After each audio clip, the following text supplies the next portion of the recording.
Today at Pike Creek Farm, we're going to make a Dutch baby pancake using our Friendship bread starter.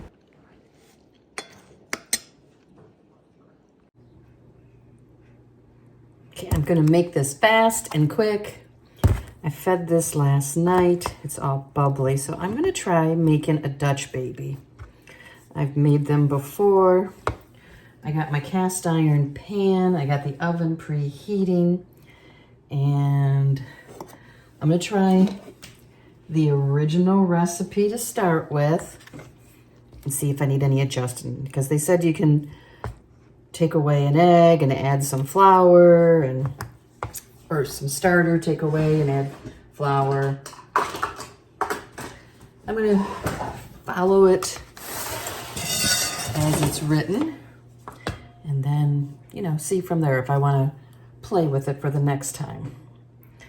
This uses 2 cups of the starter, which is kind of nice. So, and I will use a metal pan, stainless steel, for mixing up my batters and stuff. I probably wouldn't use aluminum. I think that wouldn't work, but this is good. This is going to use up some of this starter.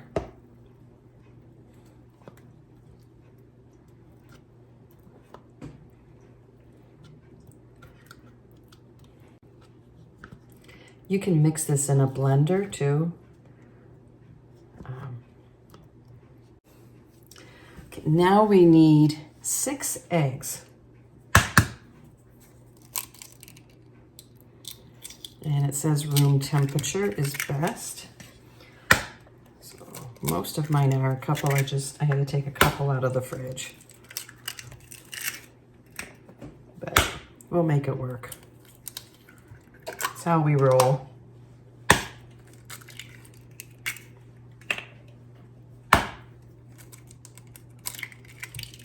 Okay, 6.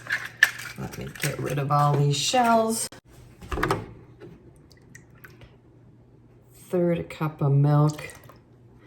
Probably wouldn't have been a bad idea to put that out to come to room temp, but I worry about this getting too brown because since it's a sweet sourdough, so that's why I might need to play with it for our taste. 1/2 teaspoon of salt. This was a 1/4 teaspoon measuring spoon, so 2 of those. Then 1/2 teaspoon of vanilla. Well, a little extra.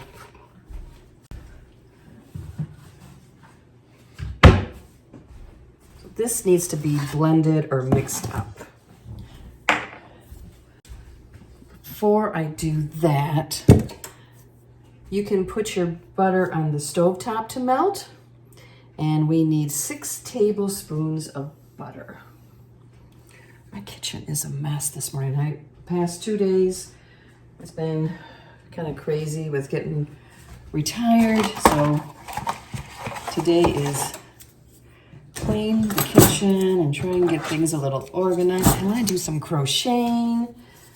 I'm just ready.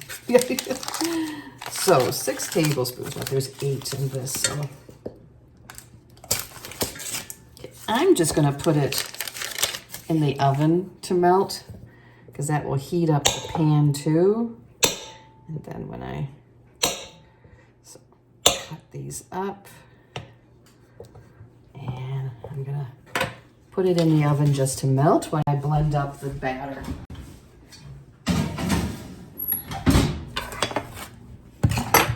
I'm gonna mix this up. I'll turn down the volume because it's loud.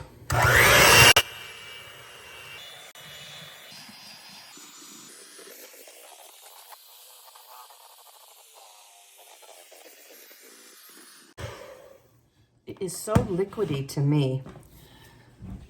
Huh.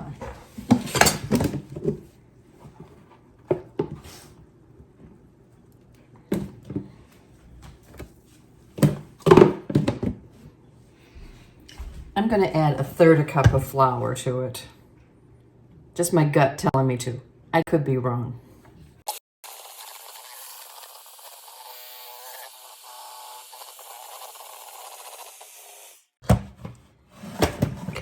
check on the pan. Okay, let's get the butter all over. Okay, we're gonna pour this in.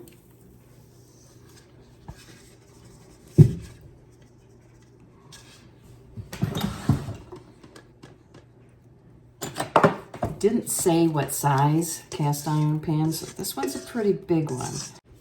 Okay, we're gonna put this in the oven for 10 minutes at the 425 and then reduce the heat to 300 for 5 to 10 more minutes until it's puffy. Fingers crossed it comes out puffy. Here it is out of the oven, and it did puff up. It started to sink, of course, when you bring it out, but it did puff up and the edges got nice and brown and not too brown. Sprinkled some powdered sugar, and now it's time to eat. So thank you for joining me. See you next time at Pike Creek Farm.